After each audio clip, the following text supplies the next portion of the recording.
오늘 설교는 아담 부부에게 가죽옷을 입히시면서 약속하신 하나님의 아들 예수님이 직접 오신 위대한 이야기입니다. 하나님이 오셔서 사탄의 머리를 상하게 하고 인류를 구원하시는 역사가 이루어집니다. 저와 여러분은 죄와 사망에서 영생을 얻게 됩니다. 이 놀라운 역사를 하나님께서는 인간으로서는 전혀 자격이 없는 어느 한 어린 소녀를 통해서 오십니다. 그렇기 때문에 오늘 설교 제목을 하나님에 대해서 진심이어야 합니다. 이렇게 정했습니다. 다 같이 누가복음 1장 26절을 봉독하겠습니다. 시작. 여섯째 달에 천사 가브리엘이 하나님의 보내심을 받아 갈릴리 나사렛이라는 동네에 가서. 아멘. 제일 먼저 하나님께서 한 일은 대뜸 예수님을 보내신 것이 아니라 예수님을 맞이할 사람을 미리 보내기 위해서 제사장 사가랴에게 엘리사벳이 임신할 것이라고 먼저 말씀하셨습니다. 그러나 제사장 사가랴는 지금으로 말하면 목사죠. 목사가 하나님의 말씀을 믿지 못했습니다. 상식적이지 않잖아요. 아니, 불가능하잖아요. 이미 사가랴의 아내는 할머니인데 어떻게 임신을 하느냐 말이죠. 그래서 사가랴는 믿지 않았습니다. 그러나 임신하지 못한다는 그 제사장 사가랴의 아내 할머니나 다름없는 엘리사벳은 임신을 했습니다.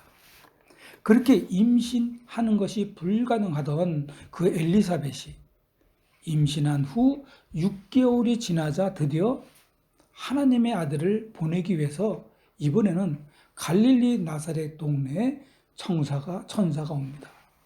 여러분, 하나님은 이렇게 하나님의 아들을 보내기 전에 하나님의 아들을 위해서 준비하는 사람을 먼저 세상을 보내시고 그 다음으로 하나님의 아들을 보내신다고 말씀하십니다. 하나님은 이렇게 순서 있게 일하시는 분이십니다. 신학적으로 말하면 하나님의 말씀은 곧 질서라는 거죠. 그래서 만약에 하나님의 말씀을 믿지 않는다면 하나님의 질서를 허물어서 뜻을 이루지 못하게 하는 것과 똑같은 것입니다. 사탄의 짓과 같은 것이기 때문에 하나님의 말씀을 듣지 않았던, 다시 말해 하나님의 말씀을 믿지 않았던 사가랴처럼 벙어리가 되는 징계를 받게 될 수 있다는 거죠. 여기 잠언 13장 13절에도 보면 말씀을 멸시하는 자는 자기에게 패망을 이루고 계명을 두려워하는 자, 다시 말해서 말씀을 경외하는 사람은 상을 받느니라 라고 말씀하셨습니다. 하나님의 말씀은요, 항상 이미 이루어지는 것이기 때문에 두려움으로, 경외하는 마음으로 믿으셔야 합니다. 내가 뭘 할게, 내가 널 줄게가 아니에요. 이미 하나님은 만들어 놓고, 자, 이거 준비해라. 이렇게 말씀하시는 분이기 때문에 우리는 바로 예, 아멘으로 경외하는 마음으로 정말 두려운 마음으로 믿으셔야 한다는 거죠. 여러분, 태초의 세상을 창조하실 때도요, 순서 없이 하나님 마음대로 내키는 대로 일하시지 않으셨습니다. 먼저 공허하고 질서 없는 상태에서 시작하신 것입니다. 그리고 세상을 다 만든 다음에 마지막으로 사람을 만드시고 그 만드신 세상을 사람에게 맡기셨습니다. 그러므로 하나님의 말씀이 있는 곳에는 공허하고 무질서한 상태가 완전히 사라지고 막바로 질서가 잡히는 것입니다. 무질서가 질서에게 잡히면 하나님이 말씀하신 그 말씀이 이루어지기 시작하는 거죠.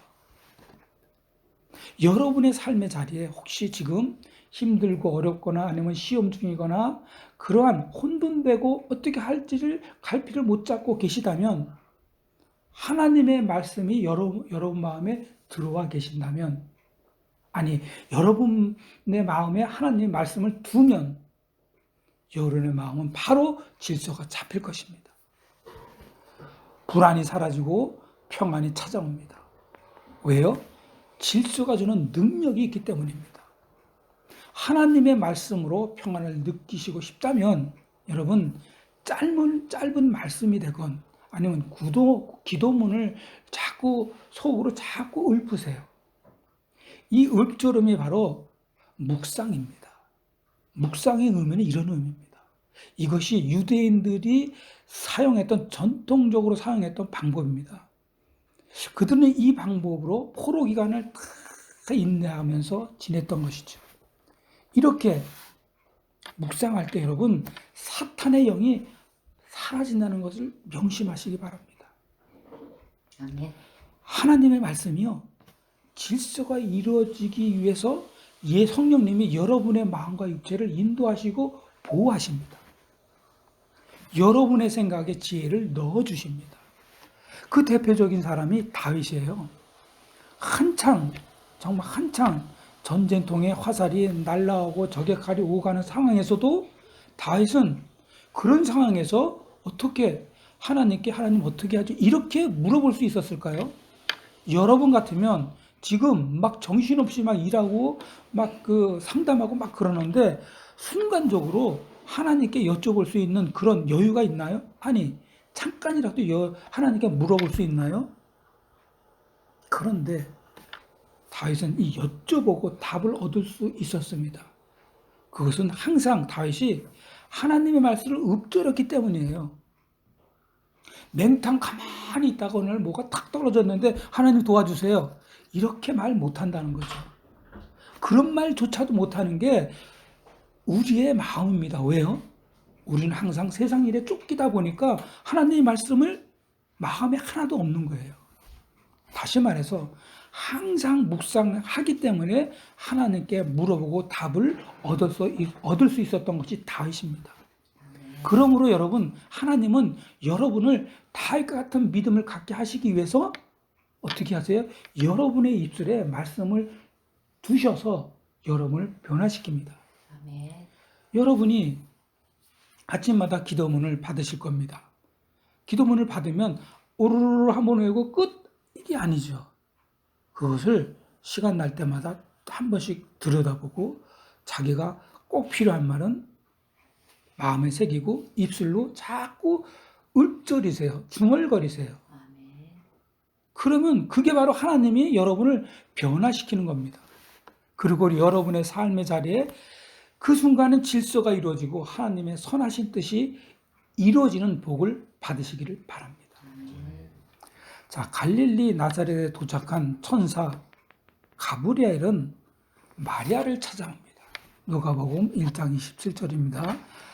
김진희 청년이 누가복음 1장 27절을 봉독합니다.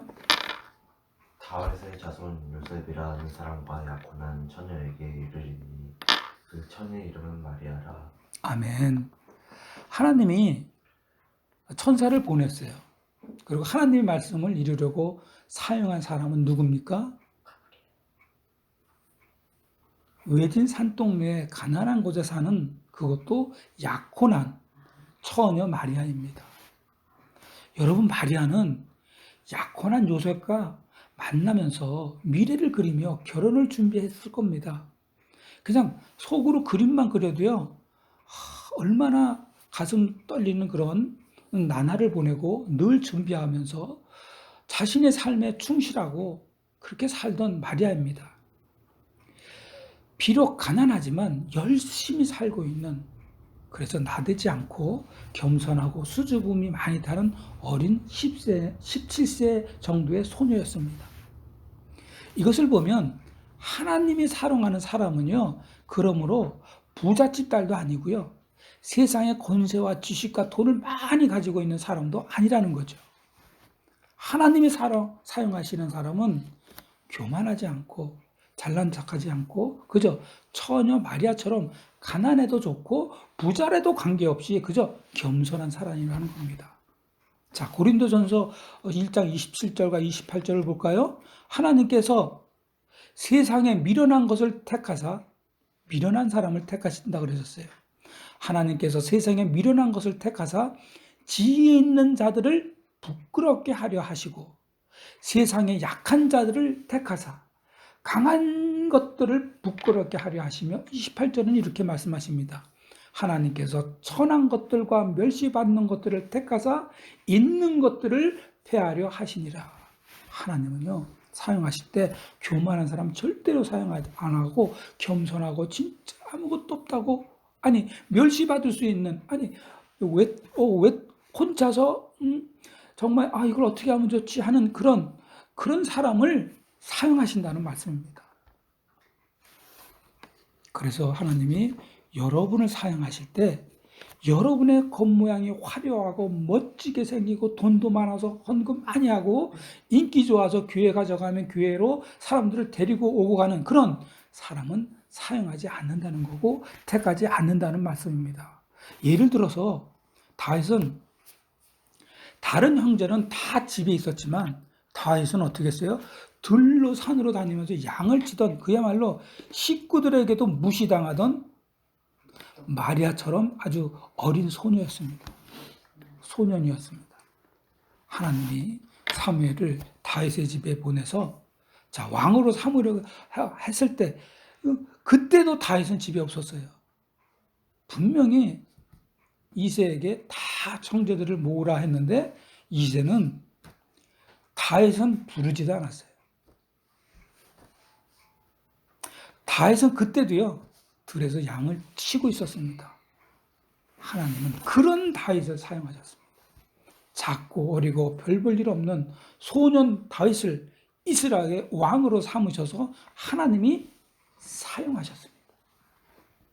사울도 여러분 처음에는요, 아버지가 암나기 찾으려고 할 때요, 정말 미련할 정도로 여러 동네에 돌면서 찾으러 다녔던 그런 겸손한 사울이었습니다. 그러나 사울이 왕이 된 다음부터는 교만해졌잖아요.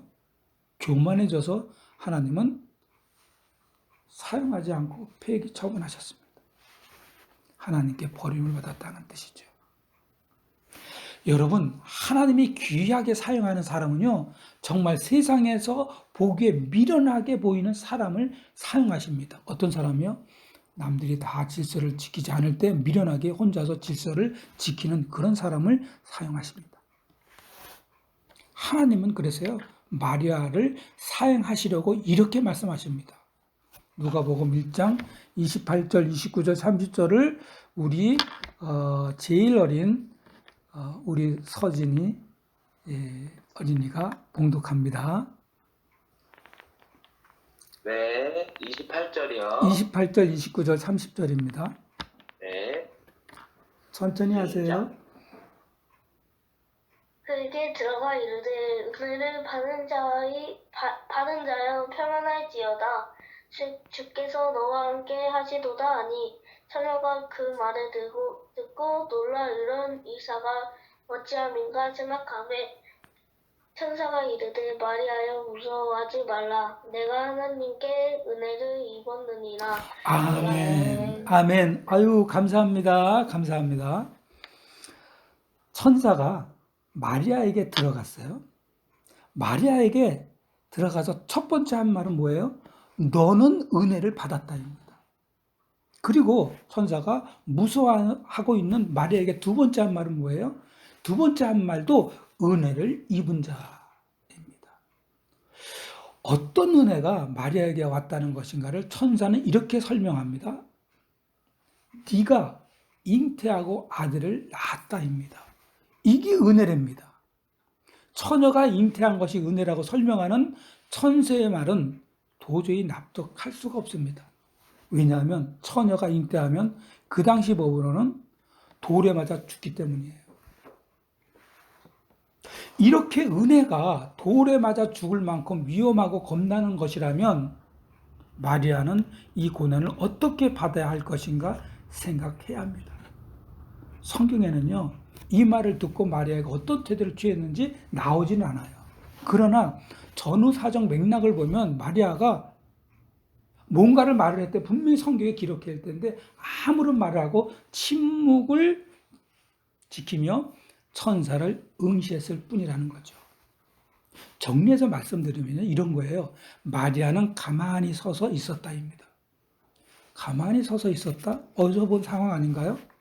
이스라엘 백성이 홍해 앞에 도착했을 때입니다.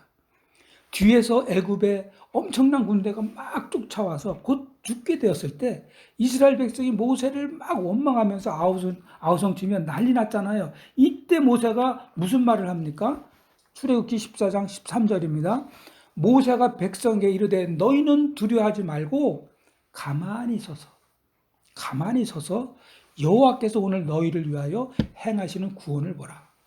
이스라엘 백성들이 가만히 서서 홍해 바다가 흐름을 멈추고 둘로 나뉘어지는 것을 눈으로 목도합니다. 그리고 이스라엘 백성들이 홍해를 걸어서 건너갑니다. 이스라엘 백성들이 홍해를 다 건너자 이번에는 홍해가 다시 흐르게 되어서 애굽의 그 많던 병력이 한꺼번에 물속에 수장되고 다시는 애굽 군대가 이스라엘 백성을 쫓아오지 못하게 만들었습니다.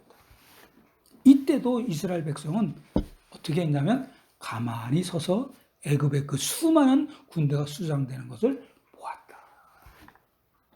이것은 여러분 이스라엘에게 홍해 바다는 불행이거나 두려움이거나 죽음이 아니고요. 오히려 애국 군대가 다시는 못 쫓아오도록 수장시킨 하나님의 은혜인 것입니다.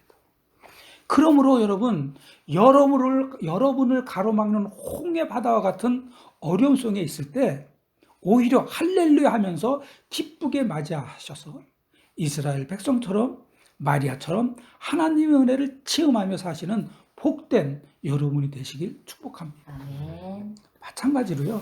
마리아가 비록 처녀지만 마리아에게 임신 소식은 은혜입니다. 왜냐하면 그 이유를 천사가 이렇게 설명하기 때문입니다. 누가복음 1장 31절과 35절 제가 봉독합니다. 보라, 네가 잉태하여 아들을 낳으리니 그 이름을 예수라 하라. 천사가 대답하여 이르되 성령이 네게 임하시고 지극히 높으신 이의 능력이 너를 덮으시리니 이름으로 나실 바 거룩한 이는 하나님의 아들이라 일컬어지리라. 하나님의 아들이에요. 예수님은요, 마리아에게 성령님에 의해서 잉태된 것이라고 말합니다. 무슨 말이에요? 남자의 씨로 잉태된 것이 아니라는 거죠. 예수님은 성령님의 역사로 이루어진 하나님이십니다. 이 말씀은 구약의 예언과 같이 여자의 후손으로 태어난다는 거죠. 창세기 3장 15절입니다. 내가 여자의 원수가 되게 하고 내 후손도 여자의 후손과 원수가 되게 하리니 여자의 후손은 내 머리를 상하게 할 것이요 너는 그 발꿈치를 상하게 할 것이니라 하시고, 예수님은 남자 없이 여자가 낳은 여자의 후손입니다. 네가 잉태하여 아들을 낳는다고 천사가 말을 했다는 것은요, 처녀인 마리아, 네가 남자 없이 아들을 낳는다는 의미가 되는 것이죠. 이사야 7장 14절입니다. 그러므로 주께서 친히 징조를 너에게 주실 것이라. 보라, 처녀가 잉태하여 아들을 낳을 것이요 그 이름을 임마누엘이라 하라. 임마누엘이라 하라. 하나님이 너희와 함께 하신다. 임마누엘이라 하라. 하나님이 이제부터 너희와 함께 한다. 처녀인 마리아는 유대인이고요. 구약 성서를 잘 아는 아이입니다. 이 말씀을 혹시 모른다 해도 마리아는 천사의 말씀을 믿었습니다. 왜냐하면 마리아의 사촌인 엘리사벳이 임신했고 이미 6개월이나 되었다는 말을 들었기 때문이죠. 누가복음 1장 36절입니다. 보라, 내 친족 엘리사벳도 늙어서 아들을 배었느니라. 본래 임신하지 못한다고 알려진 이가 이미 6달이 되었나니. 거기다가 결정적으로 마리아가 믿게 된 것은 누가복음 1장 37절입니다. 자, 1장 37절 다 같이 한번 봉독할까요? 1장 37절입니다. 시작. 대저 하나님의 말씀은 능하지 못하심이 없느니라. 아멘. 여러분, 마리아가 하나님의 말씀을 믿을 수 있었던 것은 하나님을 믿었기 때문이에요. 하나님은요, 전능하신 분이시라는 것을 믿었기 때문입니다. 태어나서부터 어릴 때 성장하는 과정에서 하나님을 믿었던 마리아가 하나님의 말씀을 믿지 않을 수 있었을까요? 하나님의 말씀을 믿었던 마리아가 한 중요한 일이 있습니다. 오늘의 마지막 절입니다. 누가복음 1장 38절을 김진희 청년이 봉독합니다. 마리아가 이르되 주의 여종이 오니 말씀대로 내게 이루어지이다 하매 천사가 떠나가리라. 아멘. 마리아는 여러분 하나님에 대해서 진심이었습니다. 그래서 마리아가 한 일은 하나님의 능력이 나에게 이루어지이다입니다. 세상을 향해서 하나님이 이루시려는 축복의 통로가 되었던 것이죠. 여러분이야말로 하나님의 축복의 통로가 되어야 합니다. 그러기 위해서 하나님에 대해서 진심이어야 합니다. 아멘. 미국에서 일어난 일인데요. 평생 일만 집중해서 살던 남자가 있었다고 합니다. 이 남자가 일만 하느라 결혼도 못했습니다. 가족들은 모두 먼저 세상을 떠나서 혼자 인생의 말년을 맞이합니다. 드디어 몸이 약해지고 세상을 떠날 날이 다가왔다는 걸 느낀 이 남자는 하루는 돈이 많으니까 변호사를 불렀습니다. 그리고 유서를 맡기기 위해서 이렇게 변호사한테 말을 합니다. 변호사님, 제 장례식을 새벽 4시에 치러주시고요. 지금 내가 주는 이 유서를 그날 4시에 온 사람들에게 공개해 주세요. 이렇게 말을 하고 남자는 세상을 떠났습니다. 그의 말대로 변호사는 새벽 4시에 친구들 장례식을 치르려고 지인들에게 다 연락을 했습니다. 보니까 수백 명입니다. 수백 명의 사람들이 연락을 다 했습니다. 그런데 여러분, 놀랍게도요, 새벽 4시에 장례식에 찾아온 사람은 딱 4명입니다.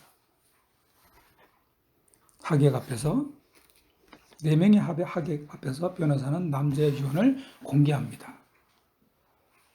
여러분, 이 새벽에 진심으로 나를 생각해 참석한 친구들에게 감사, 존경을 담아 내가 평소에 모은 재산을 골고루 나누어 주십니다. 이것이 나의 유언입니다. 깜짝 놀란 4명의 친구들은 각각 10만 달러씩 받았죠. 지금 계산은 1억 몇천밖에 안 되지만 옛날에는요, 여러분, 우리는 부자를 억만장자라고 그랬잖아요. 억만장자면 지금 우리하고는 100억 정도 되는 거예요. 지금은 100억 정도 돼야지 옛날에 억만장자라고 할 수 있으니까요. 어떻든 그렇게 4명이 참